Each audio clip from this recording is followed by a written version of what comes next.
आई नावाची गोष्ट सांगावी लागते यासाठी या 3-4 घटना आपल्या आजूबाजूला घडलेत. एका आईनं आपल्या मुलाला शिकवलंय. घरामध्ये नवरा नसताना तिनं खूप शिकवलंय. मुंबईतली आहे आणि मुलाला सिलिकॉन व्हॅलीमध्ये पाठवून दिलंय की तिथं तो खूप चांगल्या पगारावर काम करतो आहे. 1.5 वर्ष तो आपल्या आईशी संपर्कच ठेवत नाही. 1.5 वर्षामध्ये तो आलेलाच नाहीये. आईला त्यानं संपर्क नाहीये ठेवलेला आणि 1.5 वर्षानंतर तो मुंबईला येतोय. आपल्या फ्लॅटचा दरवाजा उघडतोय. त्यावेळेला त्याची आई 1.5 वर्षापूर्वीच मृत्युमुखी पडली आहे आणि बेडरूम मध्ये तिची राख झालेली आहे. कोल्हापूरला मी जिथं नोकरी करत होतो त्याच्या क्वार्टर पासून एक 2000 फूट अंतरावर एक 8-9 महिन्यापूर्वी एका 30-31 वर्षाच्या मुलानं आपल्या आईचा खून केला. नुसता खूनच नाही केला, त्या आईचं काळीज बाजूला काढलं. नुसतं काळीजच बाजूला नाही काढलं तर त्याला तिखट मीठ लावून खाऊन टाकलं. ही घटना मी 8 महिन्यापूर्वीची कोल्हापूर नावाच्या नगरीतली आपल्याशी शेअर करतोय. की ज्या वेळेला लहान असताना आम्ही एक कविता ऐकत होतो की त्याचं तिच्यावर प्रेम होतं आणि तिचं त्याच्यावर प्रेम होतं. तिनं त्याला विचारलं की किती प्रेम करतोस? तो म्हणाला खूप. तिनं विचारलं की आईपेक्षा खूप? तो म्हणाला हो, आईपेक्षा खूप करतो. तिनं त्याला विचारलं की आईचं काळीज आणून देशील मला? तो म्हणाला हो. तो घरी पळत गेला. आईचं काळीज त्यानं घेतलं हातामध्ये. तो पळत निघाला. मैत्रिणीला भेटायचं होतं. चौकात पोहोचला. त्याला ठेस लागली आणि काळीज एका दगडावर आदळलं आणि काळीज असं म्हटलं की बाळा लागलं काय? मी ज्या जिल्ह्याचा रहिवासी आहे त्या जिल्ह्यामध्ये गेल्या वर्षीच्या नवरात्रीच्या उत्सवामध्ये 2nd इयर कॉमर्सला असलेल्या मुलानं रात्री त्याला आपल्या मैत्रिणीबरोबर गरबा डान्स करायचा होता. त्याच्याजवळ पैसे नव्हते. वडिलांची द्राक्षाची बाग आहे. तो द्राक्षाच्या बागेमध्ये जातोय. वडिलांना पैसे मागतोय. वडील पैसे देत नाहीयेत. तो बागेतच लपून बसतोय. 1:30 वाजता वडील जेवण करून वामकुक्षी घेत आहेत. तो झोपलेल्या वडिलांच्या डोक्यामध्ये दगड घालतोय. वडील मेलेत की नाही याची खात्री करतोय. पुन्हा तोच दगड 2 वेळेला छातीवर मारतोय. वडिलांच्या खिशातले पैसे घेतोय. त्याच दिवशी रात्री आपल्या मैत्रिणीबरोबर तो गरबा डान्स करतोय आणि सकाळीच पोलीस स्टेशनमध्ये जाऊन स्वतःच तक्रार करतोय. ज्या वेळेला ह्या घटना आमच्या समोर येतात त्यावेळेला लक्षात येतं की आम्ही ज्या एका विचित्र गोष्टीकडे निघालो. व्हॉट्सअपवर सध्या एक पोस्ट फिरते. आता काय हवंय तुम्हाला हा प्रश्न विचारल्यानंतर तरुणाईनं उत्तर दिलंय आम्हाला फक्त मज्जा हवी आहे. मज्जा. खा प्या आणि मजा करा एवढंच हवंय आम्हाला. नात्या गोत्यातली प्रेमाची जिव्हाळ्याच्या गोष्टी आम्हाला नको आहेत. असं आई म्हणून मी ज्या घरात जन्माला घेतला किंवा जुनी माणसं जी आहेत त्यांच्या लक्षात येईल की एकत्र कुटुंब असताना किंवा 9 वारीतली माई प्रवास सुरू झाला. 6 वारीतली आई, पंजाबीतली मम्मी. आई जरी कशी जरी असली बाहेरून तरी आतून तिचं आतडं सारखंच आहे. ती तितक्याच ताकदीनं तितक्याच क्षमतेनं आपल्या लेकरावर प्रेम करते. पण हे प्रेमाचं नातं आम्हाला आत्ता सांगावं लागतं. मगाशी माजी सरपंच सांगत होते की इथं आमच्याकडं श्राद्धाच्या कार्यक्रमाला प्रवचन असतं आणि काही महाराज येतात प्रवचनाला. त्यावेळेला एक महाराज प्रवचन देत असताना त्यांचे वडील पाठीमागून ऐकत होते आणि वडिलांच्यावर महाराज बोलत होते आणि वडील समोर आले आणि उठवून त्याला सांगितलं की ह्याचं अजिबात ऐकू नका, हे मला चांगलं सांभाळत नाही. म्हणजे ही गोष्ट आमच्या अवतीभोवती घडत असताना आम्हाला आई नावाची गोष्ट सांगावी लागते. आजूबाजूला जर बघितलं तर पशुपक्ष्यांच्या मध्ये सुद्धा आईबाबाचा रोल काय असतो? आमचा रोल काय असतो? आमचा रोल आम्हाला आईबाबा म्हणून समजून घेताना असं लक्षात येईल की आईबाबांना पुढच्या पिढीला जी क्षमता जी ताकद द्यायची असते त्या क्षमता आणि ताकदीमध्ये स्वतःचा रोल कोणता असतो आणि तो रोल दिल्यानंतर बाजूला कसं व्हायचा असतं. गरुड नावाचा पक्षी आहे, त्याच्यामधले आई बाबा कसे वागतात आपल्या मुलांच्यासाठी. आमचं कालच बालसंस्कार शिबिर संपलं आणि ते शिबिर संपल्यानंतर अनेक पालकांच्या गोष्टी होत्या की या लेकराला सांभाळायचं कसं. कारण घराचा प्रवास होता तो अष्टपुत्र सौभाग्यवती भव, अष्टपुत्री सौभाग्यवती भव. 8 पोरं 8 पोरी असायची. मला स्वतःला, आम्ही 4 भाऊ आहोत, आम्ही 4 जण 5 बहिणी आहे, 9 माणसाचं कुटुंब माझं आहे. मी सगळ्यात शेवटचा आहे. आणि एकत्र कुटुंब पद्धतीत असं म्हटलं जातं की धाकटं व्हावं पण नकटं होऊ नये असं म्हटलं. काय नकटं व्हावं पण धाकटं होऊ नये असं म्हटलं. 8 मुलं आणि 8 मुलींच्या नंतर 1990 पर्यंत आमच्या घरातला प्रवास असा होता की हम दो हमारे दो माँ बाप फेक दो हा प्रवास होता. 1990 नंतर हम दो हमारा एक बजाज. मग आमच्या समोर प्रश्न उभा राहतो की ज्या वेळेला खूप मोठ्या शिकलेल्या अधिकारी घरातला एखादा मुलगा वयाच्या 21व्या वर्षी सगळी संपन्नता आणि सगळी समृद्धी त्याच्याकडे आहे आणि मग तो 10व्या 12व्या मजल्यावर जातो आणि काही कारण नसताना आत्महत्या करतो. तुमच्या माझ्या सगळ्यांच्या घरामध्ये प्रश्न आहे की त्या लेकराला उभं कसं करायचं. मी एक पुस्तक, 2-3 पुस्तकं की ज्यांनी मानव जातीच्या भविष्यातल्या अनेक गोष्टीवर चिंतन केलंय अशी 2-3 पुस्तकं जर दिशा आपल्याशी शेअर करतो. इवान हरारे नावाचा एक अमेरिकेचा 35 वर्षाचा मुलगा आहे. त्याचं होमोसेपियन आणि होमो डिओस नावाची 2 पुस्तकं आता बाजारात आहेत. करोडो प्रती खपलेत. त्याच्यामध्ये भविष्यामध्ये माणसाच्या जातीचं काय होणार आहे, तुमच्या माझ्या जातीच्या भविष्यातल्या पिढ्या कशा असणार आहे त्याचं चिंतन आहे. एक न्यू क्लासिकल इकॉनॉमिस्ट आहे की ज्याचं नाव आहे अल्विन टॉफलर. त्याची 3 पुस्तकं आहेत. त्यातली पहिली 2 त्याची पुस्तकं आहेत की थर्ड वेव्ह आणि दुसरं पुस्तक त्याचं आहे की फ्युचर शॉक आणि आता नवीन आलंय की पॉवर शिफ्ट नावाचा. याच पुस्तकाचा धागा घेऊन महाराष्ट्रातले लोकमतचे संपादक जे सुरेश द्वादशीवार सर आहेत, खूप मोठं चिंतन त्यांनी मानवी जीवनातल्या फ्युचरॉलॉजीवर केलेलं आहे. या सगळ्याचा सार असा त्यांनी सांगितलं की 1990 पर्यंत व्यक्तीवर कुटुंबाचा आणि समाजाचा प्रभाव होता. म्हणजे समजा मी माझ्या गावात होतो, मी जर एखाद्याला शिवी दिली, जरी माझे वडील आमदार असले, देशमुख असले, तर गावातला कुठलाही माणूस मला थोबाडीत मारू शकत होता, कारण मी गावाचं लेकरू होतो. म्हणजे 90च्या अगोदर व्यक्तीवर कुटुंबाचा आणि समाजाचा प्रभाव होता. 90 नंतर एक प्रचंड मोठी लाट या देशामध्ये आली. तिचं नाव आहे खाऊजा नावाची संस्कृती. खाजगीकरण, उदारीकरण आणि जागतिकीकरण की जी तुमच्या माझ्या समोर येऊन ठेपली आणि याच्यामध्ये फक्त चंगळवाद आमच्या समोर आहे. आणि या चंगळवादानंतरची जी पिढी आहे तिचं काय होणार आहे याचं चिंतन करत असताना ते विचारवंत असं म्हणतात की भविष्यात हा प्रवास माणसाचा जो सुरू आहे तो समूहवादाकडून व्यक्तिवादाकडे आहे. समूहामध्ये आम्हाला आनंद होत होता, कुटुंबामध्ये आम्हाला आनंद होत होता. आता माणसं एकटी होत जातील आणि एकटी होत गेल्यानंतर त्याला कुणाचा सहवास मिळणार आहे. तो चांगल्याच्या सहवासात आला तर तो जीवनमुक्त होईल, तो संत होईल, तो तथागत बुद्ध होईल, तो भगवान महावीर होईल. म्हणजे तो चांगल्याच्या सहवासात आणि विचारात आला तर त्याचं जीवन धन्य होईल. पण जगण्याच्या या धावपळीमध्ये त्याची संगत चुकली, त्याचा भवताल चुकला, त्याचं जगणं चुकलं तर त्याच्या आयुष्याचा नरक बनून जाईल असं या विचारवंतांचं मत आहे. फ्युचर शॉक नावाच्या पुस्तकामध्ये अल्विन टॉफलर असं म्हणतो की कुटुंब नावाची जी संस्था आहे ही जर टिकली तरच माणूस नावाची जात टिकेल असं म्हणतो. तो असं म्हणतो की कुटुंब नावाच्या संस्थेमध्ये खूप दोष आहेत. नवरा बायकोच्या नात्यामध्ये अनेक दोष आहेत. कारण आमच्याकडची काही मंडळी असं म्हणतात की लग्न हा एक असा किल्ला आहे की त्याच्या बाहेर असणारे आत जाण्यासाठी धडपडत असतात आणि आत असणारे बाहेर जाण्यासाठी गुदमरत असतात. आपलं काय चाललंय आपल्याला माहित असेल सगळ्यांना, पण लग्न हा एक असा किल्ला आहे असं म्हणतात. जरी त्या किल्ल्यामध्ये दोष असतील, कारण नवरा बायकोच्या नात्यामध्ये काही नवरा बायको काही मेड फॉर हिमसेल्फ असतात, म्हणजे ती त्याच्यासाठी जगते. काही मेड फॉर हरसेल्फ असतात, तो तिच्यासाठी जगतो.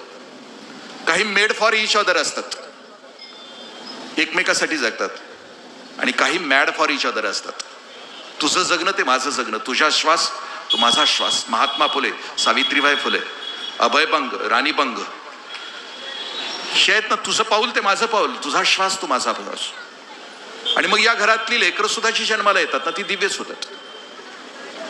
कुटुंब नावाची संस्था टिकण्यासाठी, तुमच्या माझ्या घरामध्ये टिकण्यासाठी या गोष्टी आवश्यक असतात. तो त्याचा रोल असतो.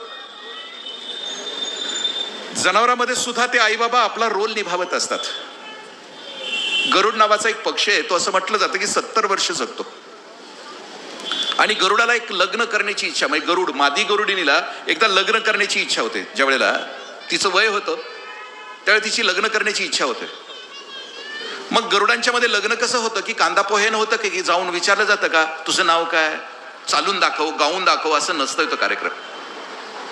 गरुडाच्या मधला जो लग्नाचा प्रकार असतो, त्या मादी गरुडिनीला ज्या वेळेला ती वयात येते त्यावेळेला ती ठराविक पद्धतीनं ओरडते. तशी ओरडली की तिच्याशी लग्न करायला उत्सुक असणारे सगळे नवरदेव तिच्या भोवती जमा होतात. MPSC झालेले, UPSC झालेले, नोकरी केलेले. आणि मग ते एकत्र आले की मग लग्नाचा कार्यक्रम सुरू होतो. या परीक्षेमध्ये ती मादी गरुडीनं आपला नवरा निवडत असताना तो क्षमतेचा नवरा निवडते. यासाठी की जर गरुडाला त्याच्या आयुष्यामध्ये जगायचं असेल तर त्याच्यामध्ये 2 क्षमता असणं आवश्यक असतं. पहिली क्षमता झेप आणि दुसरी क्षमता आहे भरारी. त्याला झेप घ्यायला पाहिजे. त्याच्या पंखाच्या ताकदीनं त्यानं त्याच्या भक्ष्यावर झडप घालता येणं ही त्याची क्षमता आहे. ज्या वेळेला गरुड आकाशामध्ये स्थिर असतो त्यावेळेला त्याला त्याचं भक्ष्य सापडतं, भक्ष्य दिसतं. त्याचं सगळ्यात आवडतं जर कोणता पदार्थ असेल गरुडाचा तर जहरीला नाग, विषारी नाग हा गरुडाला आवडतो. आवडत्या पदार्थाचं व्याख्या कोणती आहे की एखाद नरड्यापर्यंत खाल्ल्यानंतर सुद्धा एखाद्या पदार्थाचं नाव काढल्यानंतर जिभेवर टचकन पाणी उभं राहणं याला आवडता पदार्थ म्हणायचं. म्हणजे कोल्हापूरकडं जर पांढरा रस्सा तांबडा रस्सा म्हटलं की हे मेल्याला सुद्धा उठून बसेल, ही त्याचा आवडता पदार्थ. तसं त्याला जर जहरीला नाग त्या गरुडाला दिसला की तो दिसलेला नाग खाली येतो झप दिशी, त्याला नख्यांच्या मध्ये पकडतो, पुन्हा झेप घेतो आकाशामध्ये. वळवळणारा नाग असेल तर त्या नख्यातून निसटतो. तो निसटलेला नाग जमिनीवर पोहोचायच्या आत तो गरुड पुन्हा खाली येतो आणि पुन्हा नख्यांच्या मध्ये पकडतो आणि पुन्हा झेप घेतो. ही गरुडाची क्षमता आहे. आणि ही क्षमता त्याला त्याच्या पुढच्या बाळामध्ये विकसित करायची. मग ती नवरा निवडत असताना ती 3 परीक्षा घेते. जसं आम्ही MPSCला 3 परीक्षा पाहतो, प्रिलिम, मेन आणि इंटरव्ह्यू. तसं ती मादी गरुडीन सुद्धा नवरा निवडत असताना 3 परीक्षा घेते. ती परीक्षा सुरुवात अशी होते की ती आपल्या चोचीमध्ये काटकी घेते आणि उंच आकाशामध्ये जाते. तिथून ती काटकी सोडते चोचीत. वरून निसटलेली काटकी जमिनीवर पोहोचायच्या आत जो नर गरुड जो लग्न करायला आलाय त्यानं वरच्यावर कॅच केली की तो तिचा नवरा व्हायला सुरुवात होते. पण एकदा कॅच केल्यानंतर ती म्हणते नाही, फॉल्ट असू शकतो, अपघात असू शकतो. नाही, तीच काटकी एकाच गरुडानं दिवसभरामध्ये 3दा कॅच केली की तो तिचा नवरा होतो आणि मग लग्न होतं दोघांचं. मग प्यार किसी से और शादी किसी से असं नसतंय. आणि मग ते सुरू होतंय, दोघांचा संसार सुरू होतो. आणि संसार सुरू झाला की दोघं आता घर शोधतात, साईट शोधतात, कुठं असावं घर. 1 BHK 2 BHK दोघांचं संगनमतानं घर शोधणं सुरू होतं. आणि मग घराची साईट ते निवडतात. समुद्राच्या काठाला उंच कडा आणि त्याच्या बाहेर आलेलं काटेर झुडूप आहे. त्या झुडपावर नवरा बायको दोघं मिळून आपलं घरटं तयार करतात, घर दोघांचं. मग ती मादी गरुडी त्या घरट्यामध्ये अंडी घालते. अंडी फुटतात, पिलं बाहेर येतात, पिलांना पंख फुटतात आणि आता आईबापाचा रोल सुरू होतो. आता दोघं जण ठरवतात की पिलांच्या पंखामध्ये बळ आणायचं आहे. त्यांना झेप घ्यायला शिकवायचे, त्यांना भरारी घ्यायला शिकवायचे. आणि मग ती मादी गरुडीन घरट्यामध्ये बसते. नर गरुड समुद्राच्या पाण्यावर तरंगतो आणि मादी गरुडीन ती जी आई आहे त्या लेकरांची त्या पिलाला असं बाहेर ढकलते. ढकलल्यानंतर ते गुरुत्वाकर्षणानं बाळ खाली येतं, ते पिलू खाली येतं. त्यावेळेला दोघं जण त्याला चेअरअप करतात की बाळा उंच घे, मार भरारी घे झेप. दोघं जण त्याला चेअरअप करतात. गुरुत्वाकर्षणानं ते खाली जातं. त्याच्या पंखात पहिल्यांदा बळ नसतं. ते बाळ समुद्राच्या पाण्यामध्ये बुडतं. समोरून बाप येतो, तो नर गरुड असतो, तो येतो, बाळाला उचलतो, पुन्हा घरट्यामध्ये आणतो. आणि हा कारभार दिवसभर चाललेला असतो, सकाळपासून संध्याकाळपर्यंत. दिवसभर जोपर्यंत लेकराच्या पंखामध्ये बळ येत नाही तोपर्यंत आई बाबा दिवसभर कष्ट करत असतात, आपल्या बाळावर काम करत असतात. हे जनावरांच्या मध्ये असतं.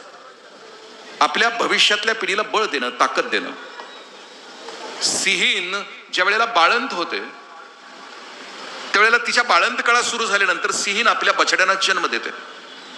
जन्म दिल्यानंतर त्या बछड्यांना स्वच्छ करते, त्यांना तिथंच ठेवते बछड्यांना आणि 1000 फुटावर जाऊन लांब थांबते ती सिंहीण आणि आपल्या बछड्यांना बोलवते. जर 5-6 बछडे असतील, 5 बछडे उठतात, धडपडत आपल्या आईजवळ पोहोचतात, आईच्या स्तनाला लुसतात, दूध पिऊन तृप्त होतात. आई त्यांचं प्रेम करते त्यांच्यावर आणि आता ती उठते आणि एक बाळ जी येत नाही त्या बाळाकडे ती बघत राहते. आणि त्या बाळाला ती बोलवते, बाळा ये ना.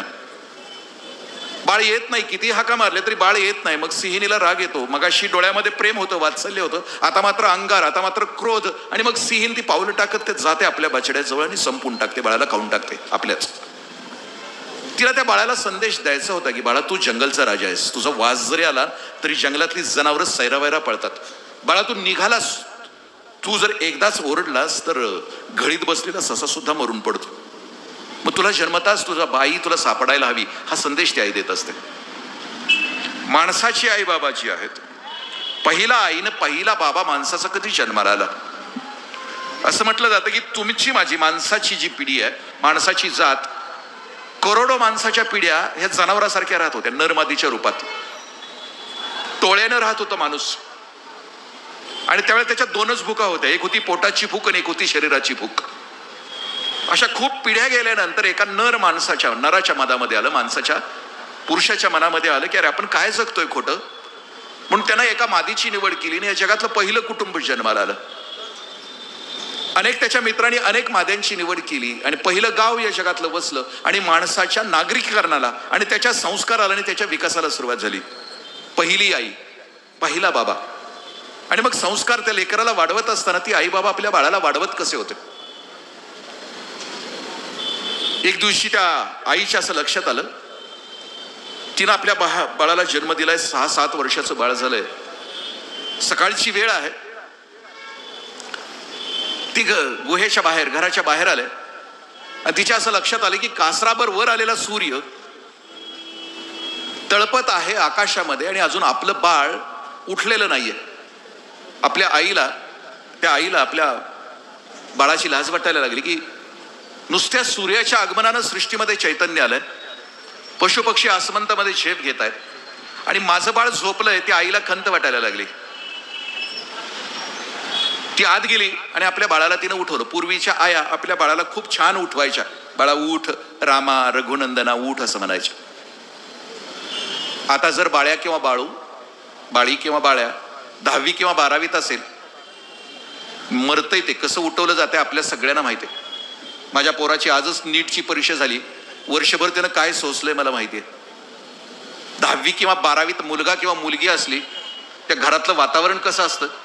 आत्ताच कोणाचा तरी 10वा किंवा 12वा झाला असं वातावरण त्या घरात असतं. कोणी यायचं नाही आणि जायचं नाही. मी पुण्याला असताना ज्या वेळेला आमच्या अधिकाऱ्यांच्या वस्तीत, आमच्या अधिकाऱ्यांच्या झोपडपट्टीत राहत होतो, त्यावेळेला एका अधिकाऱ्याची मुलगी 12वीला होती. तिच्या बानं लिहून ठेवलं होतं दारावर, माझी पोरगी 12वीला आहे, कोणी यायचं नाही जायचं नाही. मुलगी अत्यंत हुशार होती. 12वीचा निकाल लागल्यानंतर 6 विषयात नापास झाली. आई बाबाला म्हटले कसं काय, जमलं का. सकाळी आम्ही उठतो कधी, घराला सुरुवात असं म्हटलं जातं की आमचं घर उठतं कधी, सकाळी. पूर्वी आम्हाला असं सांगितलं जायचं की लवकर निजे लवकर उठे, लवकर झोपलं आणि लवकर उठलं तर त्या घरामध्ये लक्ष्मी आणि सरस्वती माळा घालते. आता आपल्या सगळ्यांच्या लक्षात येईल की आपण किती वाजता उठतो. असं म्हटलं जातं की आंघोळ किती वाजता करतो. 4 वाजताच्या आंघोळीला ऋषी स्नान, ऋषी करायचे 4 वाजता. 5 वाजताच्या आंघोळीला माणूस स्नान म्हणायचे, माणसं. आणि 6 वाजताच्या आंघोळीला राक्षस स्नान असं म्हणायचे. आता आपल्याला सांगायला नको की आपल्या घरात कुठलं स्नान होतं. त्याच्यात काही विचारवंतांनी अलीकडे बदल केला. माणूस लवकर उठत नाही, रात्री त्याला खूप मालिका बघायच्या असतात. मग आता पुन्हा विचारवंत असं म्हणतात की 6 वाजताचं असतं ते स्नान असतं, 7 वाजताची असते ती आंघोळ असते. 6चं स्नान का असतं. लवकर उठल्यानंतर आपली कपडे आपल्याला सापडतात, छान आंघोळ करता येते. मग 7ला आंघोळ असं का म्हटलं, कारण सगळे उठलेले असले की आपली कपडे आपल्याला सापडत नाहीत. आंघोळी घोळात घोळ म्हणून आंघोळ असं म्हटलं. आणि 8 वाजताच्या आंघोळीला रेडा धुतला काय, ह्याला धुतला काय फरक पडत नाही. म्हणजे आपल्या घरात कोण धुतलं जातं हे सांगण्याची आवश्यकता नाही. संस्कार या शब्दाचा अर्थ की एखाद्या गोष्टीवर काही क्रिया केल्यानंतर त्या गोष्टीचं मूल्य वाढणं म्हणजे संस्कार होणं असं. हिरा ओबडधोबड असताना त्याला किंमत नसते, पण हिऱ्यावर संस्कार केल्यानंतर त्याला किंमत प्राप्त होते, त्याला संस्कार असं म्हटलं जातं. ती गुहेतली आई पहिला संस्कार आपल्या लेकरावर करत होती की बाळा लवकर उठ. आणि दुसरा संस्कार ती आई करत होती की बाळा सूर्य उगवलाय, किमान स्वतःसाठी दिवसातला 1 तास शरीराला दे, तर तू दीर्घायुष्य होशील. तुमच्या माझ्या घरातली पोरं बघा की जी 3 स्क्रीनच्या समोर आहेत, टीव्हीचा स्क्रीन, मोबाईलचा स्क्रीन आणि कॉम्प्युटरचा स्क्रीन. तपासा मी आणखीन आपल्याला एक लेख वाचण्याला विनंती करेल. आत्ताच्या शनिवारचा लोकरंगचा, पाठीमागच्या शनिवारचा लोकरंगचा लेख वाचा. एका मुख्याध्यापिकेने लिहिलेला आहे, 6वी 7वीच्या हातात मोबाईल पडलेल्या मुलांच्या आणि मुलींच्या कहाण्या, खूप उदाहरणं दिलेली आहेत. अनेक दृष्टीनं मानसिक दृष्ट्या उद्ध्वस्त झालेल्या मुलांची उदाहरणं ते संपूर्ण लेखामध्ये आहेत. 3 स्क्रीनच्या समोर तुमचा माझा पोरगा आहे. आई वडिलांचं लक्ष नाही त्याच्याकडं. त्याच्यासाठी त्यांनी शेवटचा उपाय सांगितलं की आई वडिलांनी मोबाईल समजून घ्यावा, शिकावा आणि दिवसातनं एकदा अर्धा तास आपल्या बाळाबरोबर, आपल्या मुलीबरोबर बसून मोबाईलमध्ये त्याचं काय चाललंय खूप गमतीनं आणि प्रेमानं त्याच्याशी शेअर करावं, असं त्याचा शेवटचा उपाय सांगितला. 3 स्क्रीनच्या समोर असलेल्या मुलांचं आयुष्य म्हणजे त्यांचं आरोग्य संपत चाललं असं म्हटलं. एकदा गमतीनं पुण्याच्या बालगंधर्वमध्ये अभयभंग सरांचं जे व्याख्यान होतं त्या व्याख्यानामध्ये ते असं म्हणत होते की आम्ही मुलं इतकी कमकुवत आरोग्याच्या दृष्टीनं करून टाकलेली आहेत की जी मुलं स्क्रीनच्या वर आहेत, स्क्रीनच्या बरोबर आहेत, ही भविष्यात कशी ओळखता येतील. भविष्यामध्ये जगबुडी आली, मोठे मातीचे ढिगारे माणसांच्या मड्यावर साचले आणि ढिगारे बाजूला काढले जातील 1000 वर्षानंतर. आणि ज्यावेळेला ह्या कोवळ्या पोरांची हाडं तपासली जातील, त्या पोरांच्या हाडातले अंगठ्याचं आणि हे बोट ज्यावेळेला बळकट दिसेल, समजून चालायचं की ही कार्टी मोबाईलच्या समोर होती. आता इथं असताना सुद्धा काही मोबाईल किती ऍडिक्ट आहेत बघा. एवढी मोठी 50 वर्षाच्या वरची माणसं सुद्धा मोबाईलवर काय चाललंय माहित नाही, विसरायलाच तयार नाहीत. इतके आम्ही त्याच्यावर ऍडिक्ट झालेलो आहोत. असं जर आई बाबा एवढा ऍडिक्ट असेल तर कार्ट कसं असणार? तसंच असतं. कारण असं म्हटलं जातं की जसा आईने जसा बाबा, त्याचं नेमकं अनुकरण आपलं पोरग करत असतं. उदाहरणार्थ आम्ही सरकारी अधिकारी असो, अनुकरण घरात लेकरू कसं करत असतं. आम्ही सरकारी अधिकारी, आम्हाला शिव्या द्यायचा खूप शौक असतो. जेवढा जास्त शिवराळा अधिकारी तेवढा जास्त प्रभावी अधिकारी. मी आता भच्या बाराखडीची कुठलीच शिवी वापरत नाही. समजा गाढवा नावाची मी शिवी वापरतोय. मी एक दिवशी रविवारी घरामध्ये आहे आणि माझ्या पोरानं नेमकी ती शिवी उच्चारली. त्याला स्वतःकडे घेतली गाढवा नावाची. त्याला गाढवा शब्दाचा अर्थही माहित नाही आणि तो कधीतरी एसटीने त्यानं प्रवास केलेला आहे आणि प्रवास करत असताना त्याची गाडी सुरू झाली आहे आणि त्याचा संवाद सुरू आहे. त्याचा तोच खेळतोय, टिंग टिंग. ज्या गाढवाला गाडीत बसायचं त्यानं बसरा, ज्या गाढवाला गाडीत बसायचं त्यानं बसा, ज्या गाढवाला उतरायचं त्यानं उतरा. मनसर आलं, ज्या गाढवाला बसायचं त्यानं बसा, ज्या गाढवाला उतरायचं त्यानं उतर. बापाच्या लक्षात येते, कार्ट शिवी देते. बाप जाते पोराला 10-15 मिनिटं मारते, कार्ट शिवी देते. मारून झाल्यानंतर बाप पुन्हा आपल्या खुर्चीवर बसते. मुलं लहान खूप निरागस असतात, लगेच विसरतात, चटकन विसरतात. त्याची पुन्हा एसटी चालू होते. तरुण माणसं विसरत नाहीत. नवरा बायकोच्या भांडणामध्ये 8-8, 9-9 दिवस मौन चालू असतं. जरा अपमान झाला की मग 9 दिवसानंतर पोराकडनं निरोप दिला जातो, शिजवून ठेवलंय, गिळून जा. हे आपापले अनुभव असतात.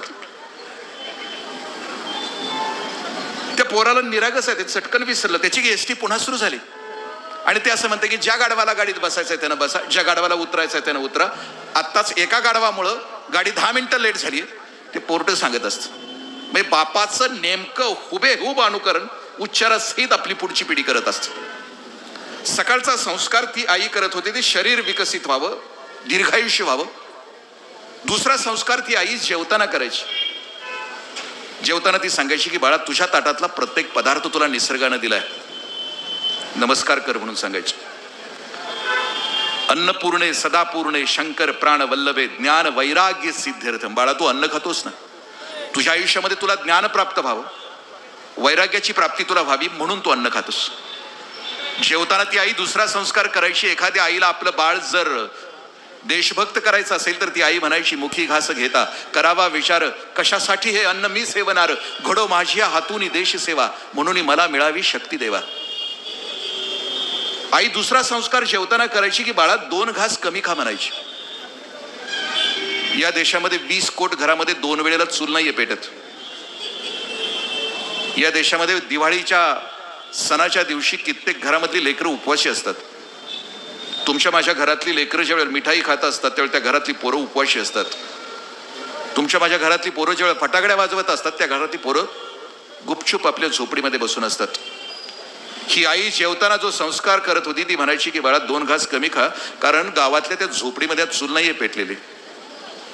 बाळा तू 2 घास कमी खाल्ले तर त्या लेकराच्या मुखामध्ये 2 घास जातील. ही आई त्या लेकराला जेवताना संस्कार करायची. एकाच वेळेला वेष्टीचं समष्टी आणि समष्टीचं सृष्टीशी नातं जोडायची. ते इतकं व्यापक आणि विशाल घरामध्ये देखणं. संध्याकाळ व्हायची आणि संध्याकाळ झाल्यानंतर त्या घरामध्ये निरंजन लागलं जायचं. मी ज्या घरात जन्माला आलो 70 माणसाचं कुटुंब. मला अजून आठवते की माझ्या घरामध्ये अजून प्रार्थना त्यावेळेला म्हटली जायची. संध्याकाळी 6 वाजले की अख्खं घर 3 पिढ्या त्या तुळशीच्या समोर निरंजन लावलेलं असायचं आणि प्रार्थना सुरू व्हायची. जितक्या निष्ठेनं 8:30 वाजता तुला पहातेला आम्ही बघतो ना, तितक्याच निष्ठेनं आमच्या घरामध्ये ती निरंजनं लागलेली असायची. मग प्रार्थना सुरू व्हायची. त्या प्रार्थनेमधली एक शेवटची प्रार्थना असायची. दिव्या दिव्या दीपत्कार, कानी कुंडल मोतीहार, दिवा जळू दे सारी रात, घरातली पीडा बाहेर जाऊ दे, बाहेरची लक्ष्मी घरात येऊ दे आणि घरच्या धन्याला उदंड आयुष्य लाभू दे. ही प्रार्थना ज्या वेळेला ऐकायचो मी लहानपणी त्यावेळेला का म्हटली जात असावी? घरातली पीडा बाहेर जाऊ दे, बाहेरची लक्ष्मी घरात येऊ दे आणि घरच्या धन्याला उदंड आयुष्य लाभू दे, ही प्रार्थना का म्हटली जात असावी? मी त्यावेळेला विचार नाही केला. पण गेल्या 25-30 वर्षामध्ये व्यसनमुक्तीचं काम करत असताना मग लक्षात येतं की 30-35 वर्षाची पोरं व्यसनाच्या अधीन होऊन ज्या वेळेला जग सोडून निघून जातात, पाठीमागं संसार अर्धवट सोडून जातात, त्यावेळेला लक्षात येतं की त्या प्रार्थनेचं मोल, संध्याकाळच्या त्या प्रार्थनेमध्ये ती घरधनीन आपल्या पोराच्या तोंडातून घरधण्याला संदेश द्यायची की हे घरधण्या नीट वाग, नको व्यसनाच्या आहारी जाऊ. एकदा संसार घेतलायच ना करायचं, पोराबाळांना जन्माला घातलेच ना, हे घरधण्या नको व्यसनाच्या आहारी नको जाऊ. कारण व्यसनाच्या आहारी जाऊन जर तू मेलास मध्येच, भातुकलीच्या खेळातला राजा निघून गेल्यानंतर राणीला पाठीमागं संसार करताना काय त्रास होतो तुला कुठं माहितीये? ती घरधनीनं आपल्या पोराच्या तोंडातून आपल्या घरधण्याला पोराच्या मुखातून संदेश द्यायची गे नीट वाग. एकदा स्वीकारलायस ना संसार तर सांभाळून. त्या प्रार्थनेतून तो संदेश जायचा.